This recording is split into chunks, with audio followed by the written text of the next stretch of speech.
Your services are no longer required. The words hit me like a slap across the face. My stomach dropped so fast I thought I might vomit right there on the polished mahogany conference table I'd personally selected 3 years ago. 15 years of my life. 15 goddamn years building this company from the ground up, and they fired me with 7 words and blank stares. I looked at each face around that table.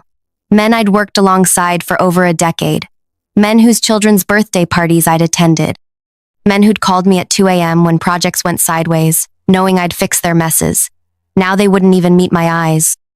Except Warren.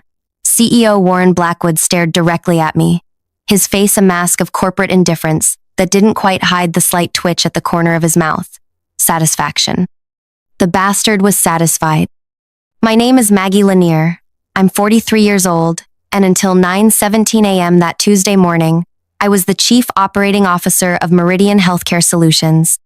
Before I continue, if you're watching this, drop a comment letting me know where you're from and subscribe to hear stories that'll make your blood boil and your heart race. We've decided to take the company in a different direction, Warren continued, his voice carrying that practiced CEO gravitas that once impressed me.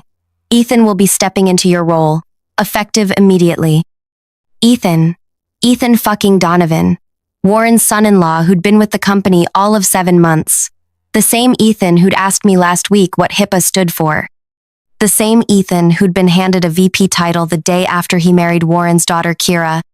I see, was all I could manage, my voice sounding distant even to my own ears. And when exactly did the board vote on this? I looked pointedly at Thomas, our CFO, who had texted me just yesterday about our afternoon coffee ritual. Thomas suddenly found his notepad fascinating. It was decided last night. Emergency session. An emergency session I wasn't informed about. A session where they voted to replace me with a 32-year-old former hedge fund brat whose greatest achievement was being born with the right connections and marrying the right woman. HR has prepared your separation package. Warren slid a thick manila envelope across the table. Generous, I think you'll find. We're not monsters, Maggie. No. Monsters would be more honest about their intentions. I didn't touch the envelope. 15 years, I said quietly. I was here when we had 17 employees working out of that converted warehouse in Somerville. I personally signed our first hospital contract. I flew to Singapore with food poisoning to save the Eastwood deal when nobody else could. The room grew uncomfortably silent. I could almost taste their collective guilt, bitter and metallic. We appreciate your contributions, Warren said mechanically. But Meridian needs fresh perspectives now. The healthcare landscape is changing. Fresh perspectives, I repeated. What he meant was his daughter wanted her husband in a corner office. What he meant was I'd grown too powerful, too essential. What he meant was I threatened him. I stood up, my legs surprisingly steady despite the earthquake happening inside me. I'll clear out my office. No need to rush, Warren said with artificial kindness. Take the day. Security will assist you. Security. As if I might steal something.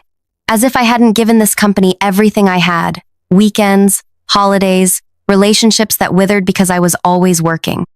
I'd missed my father's final birthday to close our Series B funding. I'd postponed freezing my eggs until it was too late because next year will be calmer. My life had become Meridian, and now they were escorting me out like a criminal. I walked back to my office, past the curious stares of my team. My team. Not anymore.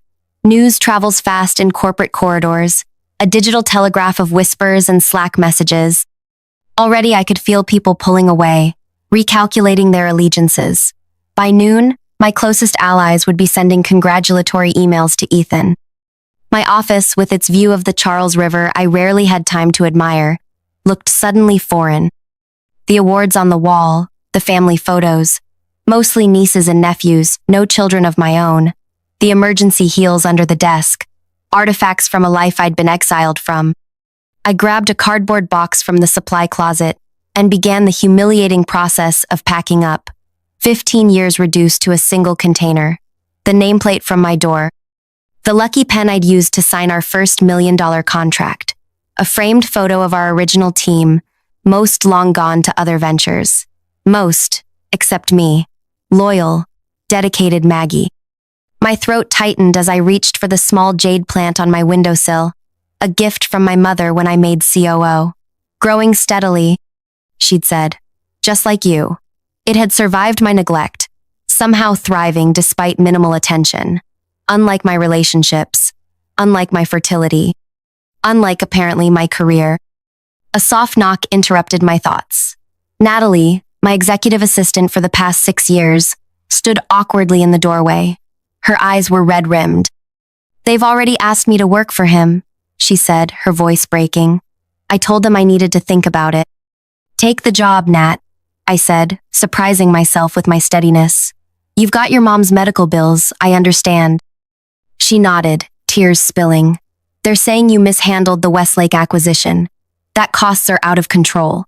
That's why. She couldn't finish. The lies were starting already, rewriting history to justify their betrayal. We both know that's bullshit, I said quietly. Westlake is the most successful acquisition in company history. I know. Everyone knows. She hesitated. He wants your files, your contacts, everything. Of course he did. Ethan couldn't do my job without my roadmap. Tell him company policy requires a formal request through IT, I replied. Two could play the corporate procedure game. As Natalie left, my phone rang. Unknown number. I almost didn't answer, not wanting to hear fake condolences from colleagues too cowardly to visit in person. But something made me pick up. Maggie Lanier, I answered, my professional mask still instinctively in place. Maggie, it's Josephine Vega. My breath caught. Josephine Vega, CEO of Helios Medical Networks, Meridian's fiercest competitor. The woman Warren Blackwood referred to as that barracuda in a pantsuit. The woman whose innovation had been eating into Meridian's market share for the past 2 years. Josephine, I said carefully, this is unexpected. I'll be direct, she said, her voice crisp yet somehow warm. I heard what happened. News travels fast. I want to meet with you. Today. My mind raced. Accepting a meeting with Meridian's biggest competitor on the day of my firing would violate at least 3 clauses in my employment contract. But then again, I was no longer employed. Why? I asked simply. Because Meridian just made the stupidest decision in their corporate history, and I'd like to be the one who benefits from it. She paused. The Langham. 4 o'clock. The tea lounge. Come alone, and we'll discuss how to turn this setback into the best thing that ever happened to you. The line went dead before I could respond. I sat down heavily in my chair, still my chair for the next hour or so, clutching my phone. Meridian had thrown me away after 15 years of sacrifice and dedication. 15 years of missed family events, failed relationships, postponed dreams, all for a company that discarded me for a man whose greatest qualification was marrying the boss's daughter. I looked at the box of my belongings, pathetically small for a life's work, then at the jade plant, still thriving despite everything. My phone buzzed with a text from security. Ida 20 minutes for escort. They couldn't even give me the dignity of walking out on my own. As the initial shock began to fade, something else bubbled up from deep inside. Not just anger, not just hurt, something darker, more primal. They thought they could push me aside, erase my contributions, and I'd just disappear. Warren had always underestimated me. It was his greatest weakness. He saw me as the reliable workhorse, the loyal lieutenant who would take the abuse and ask for more. He'd never seen the steel beneath. Never understood that my accommodating nature was a choice, not a character flaw. I picked up my phone again and created a new contact entry for Josephine Vega. Then I carefully tucked the separation package into my bag without opening it. Whatever they were offering, it wouldn't be enough for what they'd taken from me. Security arrived. 2 men I'd approved the hiring of last year. They looked apologetic but firm. "We're just doing our job, Miss Lanier," the older one said softly. "I know, Paul," I replied, picking up my small box and straightening my spine. "Everyone's just doing their job." As we walked through the main workspace, conversations stopped. Keyboards fell silent. Eyes followed my final journey, some sympathetic, most cautious, a few nakedly ambitious as they calculated how my fall might create their opportunity to rise. Near the elevator, I saw Ethan standing with two board members, already holding court. His custom suit couldn't hide his fundamental mediocrity. He nodded at me with practiced solemnity, the expression of a man playing a role he hadn't earned. I could have walked past, should have walked past with dignity. Instead, I stopped. "Congratulations, Ethan," I said, my voice carrying just enough to draw attention. "Quick question before I go. Do you remember what HIPAA stands for?" His face flushed. The board members looked confused. "I'm sure Ethan knows all about compliance regulations," one offered quickly. "Of course," I smiled thinly. "I just thought since it's the foundational law governing everything our company does, he might want to share with everyone. For clarity." Ethan's jaw tightened. "Health insurance portability and—" He trailed off, the last words escaping him. "An Accountability Act," I finished. 1996. I helped write our first compliance protocols. They're in the blue binder on the left shelf in your new office. You might want to read it before your call with Boston General tomorrow. They're sticklers. Without waiting for a response, I turned and continued to the elevator. A small victory, but it felt good to remind everyone what they were losing, what he could never replace. Outside, the spring air hit me like reality itself. 15 years entering this building, and now I was barred from it. My keycard already deactivated, my email already suspended. 15 years erased in 15 minutes. I sat in my car, a sensible Audi I'd purchased to project the right image of success without ostentation, and finally allowed myself to feel the full weight of what had happened. Tears came, hot and unstoppable. I cried for my lost identity, for the sacrifices that now seemed pointless, for the future I'd thought was secure. But as the tears subsided, that darker feeling returned, the voice inside that whispered, "They think this is the end of your story. Show them. It's just the beginning." I checked my appearance in the rearview mirror, reapplied my lipstick, and started the car. I had a meeting at 4 o'clock that might change everything. The Langham Hotel stood as an elegant rebuke to Meridian's glass and steel modernity. Old money versus new technology.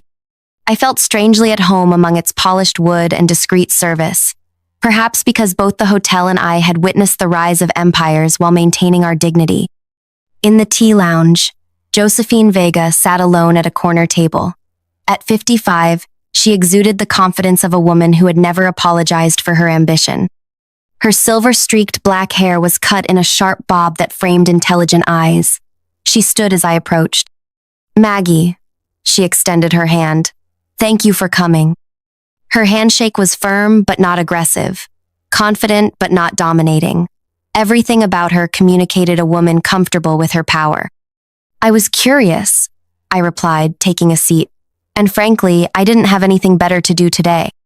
She smiled at my honesty. "Let's order first. Then we'll talk about how Meridian just handed me the competitive advantage I've been seeking for years."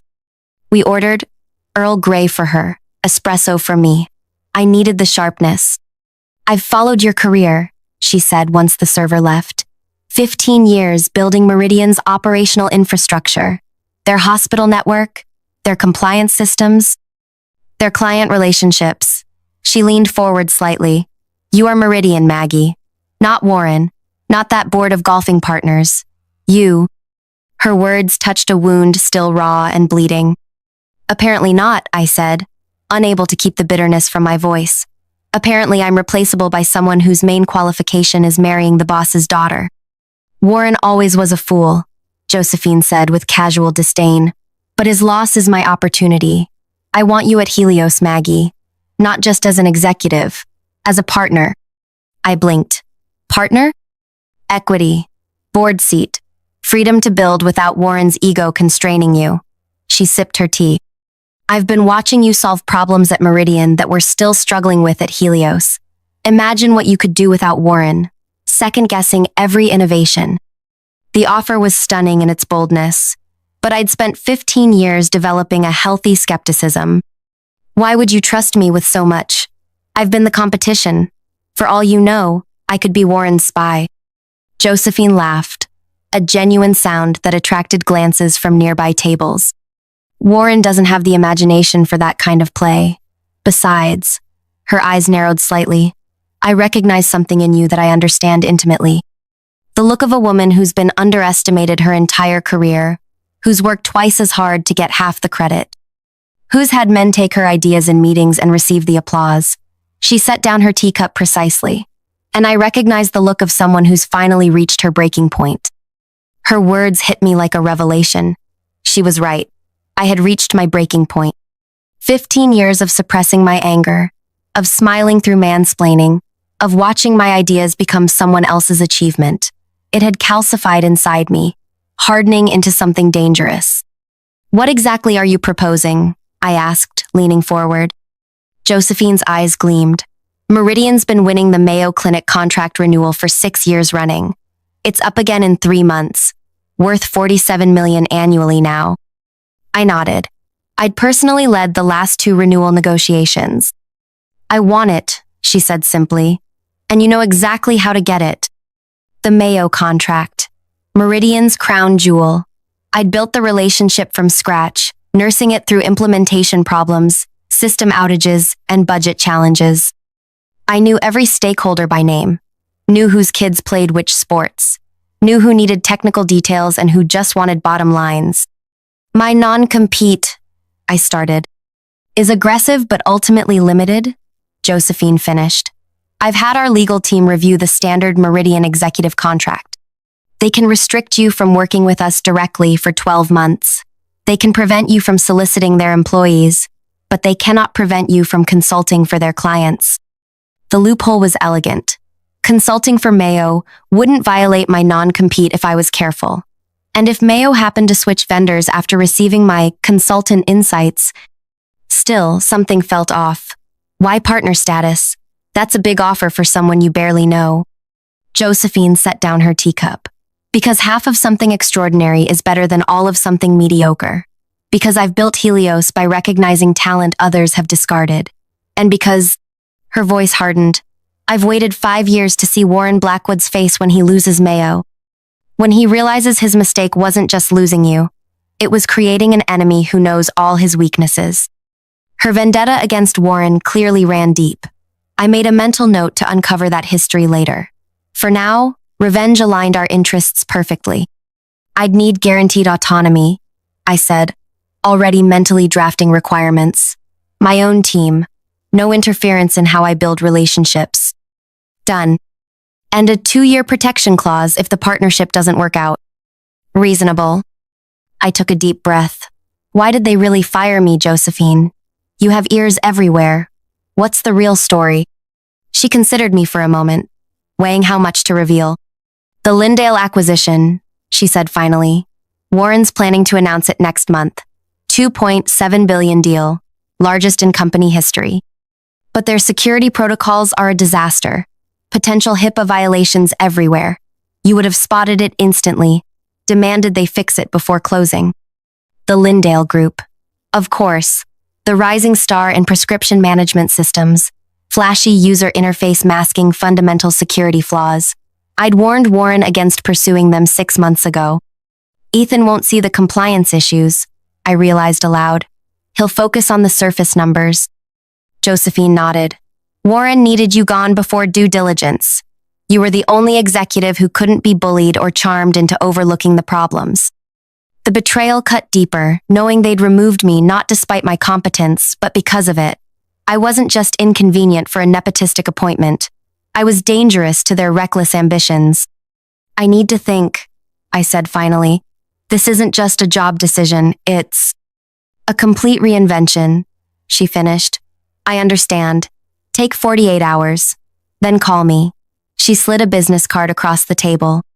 "But remember, your market value is highest right now, while your knowledge is fresh. And your chance for," she paused deliberately, "correction of injustice is strongest before they've secured the relationships you built." Correction of injustice.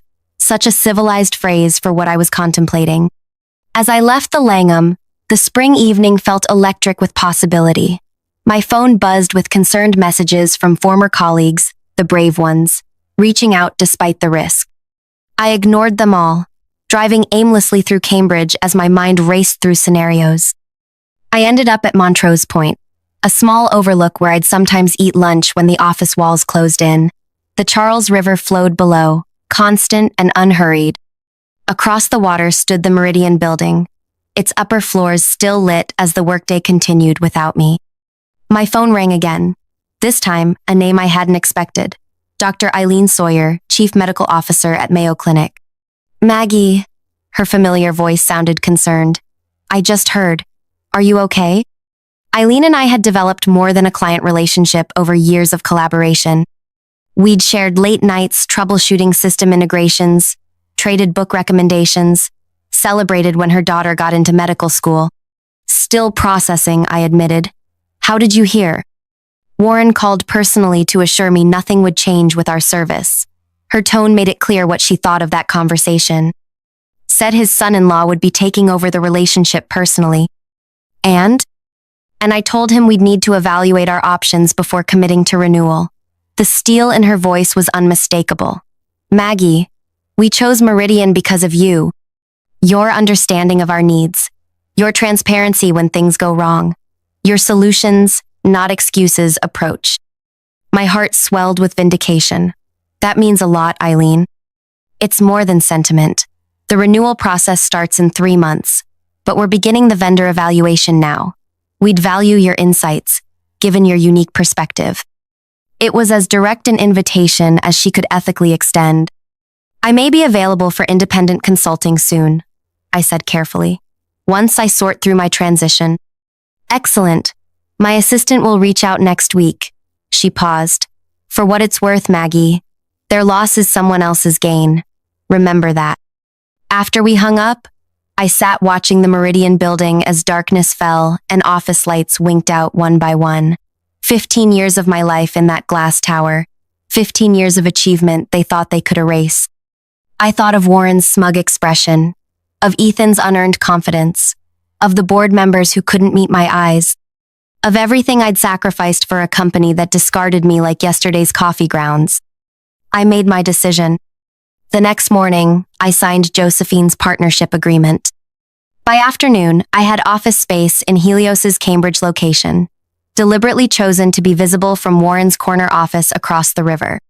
By evening, I drafted a consultant proposal for Mayo Clinic that carefully navigated the boundaries of my non-compete. 3 days after being fired, I received a text from Natalie, my former assistant. Ethan, can't find the Westlake integration documentation. Board meeting disaster.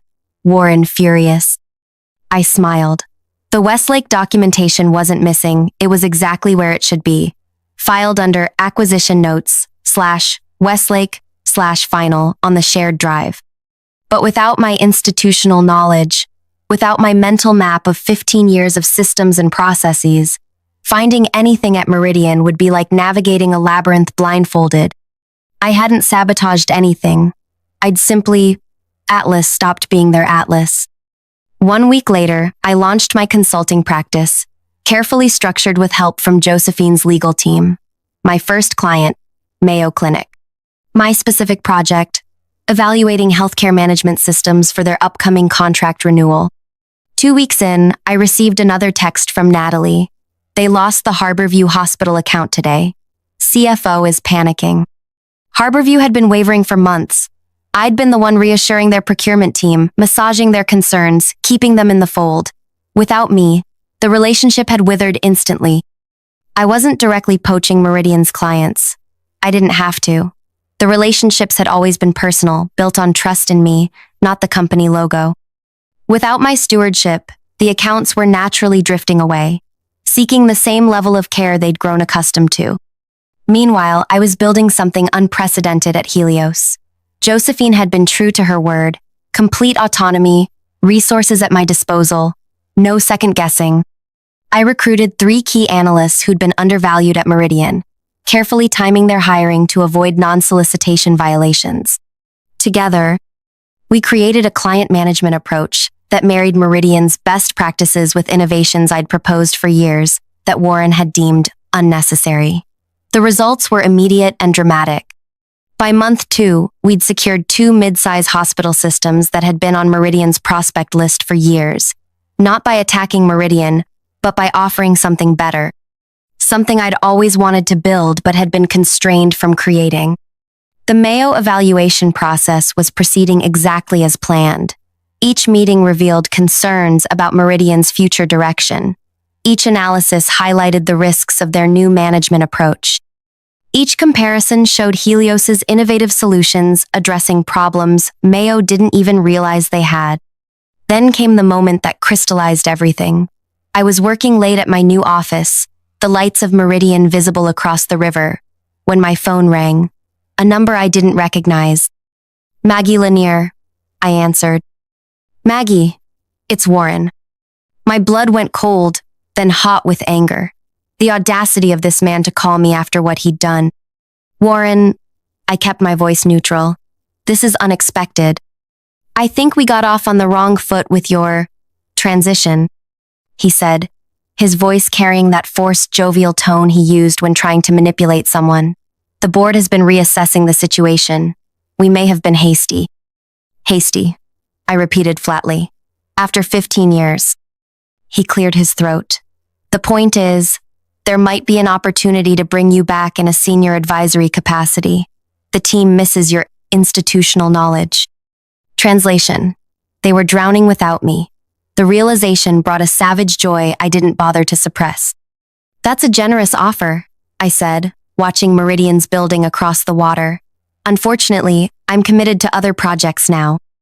We can be very competitive with compensation, he pressed. Whatever you're getting, we'll beat it. I thought about the partnership agreement with Helios, the equity, the board seat, the autonomy, none of which Warren would ever truly offer. It's not about money, Warren. It never was. Then what do you want? Frustration edged into his voice. Name it. What did I want? Revenge had seemed so simple at first. Make them suffer. Make them regret discarding me. But now, building something new at Helios, I realized revenge wasn't enough. I wanted vindication. I wanted them to understand exactly what they'd lost. I want you to learn your lesson, I said quietly, but I don't think you're capable of that. Don't be childish, Maggie. This is business. Sometimes hard decisions. Replacing me with your son-in-law wasn't a hard decision, Warren. It was an easy one. The coward's choice. And now you're facing the consequences. His tone hardened. If this is about Mayo, this is about 15 years of my life I gave to building something meaningful. Something you were willing to risk for nepotism and short-term gain. I paused, letting the truth sink in. You didn't value what you had, Warren. Someone else does. That's not vindictiveness. That's capitalism. Isn't that what you always preached? After a long silence, he spoke with cold fury. You won't get away with this. The non-compete has been meticulously honored, as your lawyers have surely confirmed. I'm not working for your competitors directly for 12 months. I'm consulting independently. I haven't solicited your employees. They've sought me out. Everything I'm doing is perfectly legal. I allowed myself a small smile. I learned contract law from watching you manipulate it for years. This isn't over, he threatened. Actually, Warren, it was over the moment you decided I was disposable. You just didn't know it yet. I hung up, heart pounding but spirits soaring. His call confirmed everything. They were flailing without me. The Mayo account was slipping away. The Lindale acquisition was likely revealing the compliance nightmares I'd predicted. 3 days later, Natalie sent her most revealing text yet. Lindale deal postponed indefinitely. Board emergency meeting called. Ethan being questioned about due diligence failures. The Lindale acquisition, Warren's legacy-defining deal, was collapsing under the weight of the compliance issues I would have caught immediately. Issues that Ethan, with his hedge fund background and 7 months' experience, had completely missed. That weekend, I received an email from Thomas, the CFO who couldn't meet my eyes the day they fired me. The subject line read simply, "You were right." The message contained a single attachment, board minutes showing that the emergency session, where they'd voted to replace me, had actually been planned 3 weeks in advance. Warren had lied about the timeline, about the reasons, about everything. Thomas had finally found his conscience, too late to help me, but just in time to witness the implosion. The Mayo Clinic decision came down exactly as I'd orchestrated. Their evaluation committee recommended switching to Helios's platform, citing innovation, security, and relationship management as key factors. The contract, now worth $52 million annually with the expanded services I'd suggested, would transfer when the current agreement expired in 3 weeks. Josephine was ecstatic. "This is just the beginning," she said during our celebration dinner. "With you leading client relationships, we'll take every major account within 2 years." I smiled, raising my glass. "To corrections of injustice." She clinked her glass against mine. "And to women who refuse to disappear when discarded." The next morning brought news I hadn't anticipated. Meridian's stock had plunged 22% on the announcement of the Mayo loss. Analysts were questioning the company's stability. And an anonymous source had leaked to TechCrunch that the Lindale acquisition had failed due to catastrophic compliance oversights that senior management ignored. I hadn't leaked it. Didn't need to. The truth has a way of surfacing when systems start to crack. By that afternoon, 3 more hospital networks had contacted me about evaluation consulting for their Meridian contracts. The avalanche had begun. Not because I was actively destroying Meridian, but because I'd stopped holding it together. That evening, as I worked late again in my Helios office, I received a final text from Natalie. Warren asked for resignation. Board unanimous. Ethan also out. They're talking about bringing in crisis management team. I walked to the window and looked across the river at the Meridian building. 15 years of my life in that tower. 15 years they thought could be erased with 7 cold words. Your services are no longer required. I hadn't set out to destroy Warren or Meridian. I'd simply taken my value elsewhere, built something better, let natural consequences unfold. The truly devastating revenge wasn't stealing their clients or exposing their mistakes. It was showing them, and myself, that I had always been the true source of their success. That without me, the weaknesses I'd been covering for years were finally exposed to daylight. Warren had believed Meridian was his creation, his legacy. Now he understood the truth. I hadn't worked for Meridian all those years. Meridian had worked because of me. My phone buzzed with an incoming email. The Mayo Clinic contract, finalized and ready for signatures. The first major victory of many to come. Not a victory built on destruction, but on creation. On finally being recognized for my true value. I signed the document, then glanced once more at the Meridian building across the river. Its lights seemed dimmer somehow, its presence less imposing. "Goodbye, Warren," I whispered to the window. "Your services are no longer required." Have you ever been underestimated? Overlooked despite your contributions? Replaced by someone less qualified but better connected? I'd love to hear your stories in the comments below. What would you have done in my position? Would you have taken Josephine's offer or tried something else entirely? And how do you recover when a company you helped build suddenly decides you're dispensable? If this story resonated with you, please subscribe for more raw, honest accounts of professional betrayal and sweet, well-earned justice. Sometimes the most powerful revenge isn't about destroying what hurt you. It's about building something better from the ashes of what you lost.